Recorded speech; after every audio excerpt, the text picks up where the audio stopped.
अस्सलामुअलैकुम नाज़रीन, JN news HD के साथ मैं हूं नाइला भट्टी। नजर डालते हैं आज की अहम खबरों पर।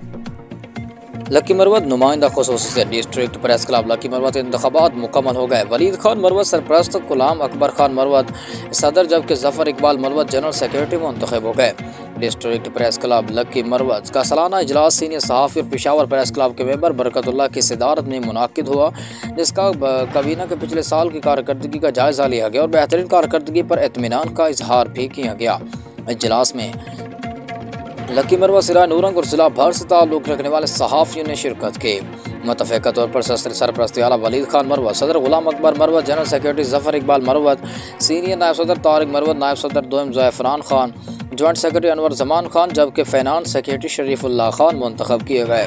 जबकि फरमानुल्लाह खान, सबज़ अली नबी, शहराज खान, जावेद खान, मलिक वकार अहमद खान, मुतीउल्लाह खान, रफ़ीउल्लाह हमदर्द, नजीबुल्लाह खान, नासिर हुसैन, नसीर खान, खुर्शीद आलम, इशफाक खान, खलील हैदर, अब्दुल्ला खान, परवेज़ अयूब, साकिर बेटनी, मीर अहमद खान, अब्दुल शकूर, इमदाद खान और खालिद खान, रफ़ीउल्लाह खान को मुतफ़क़ा तौर पर मेंबरान गवर्निंग बॉडी मुंतखब किया गया।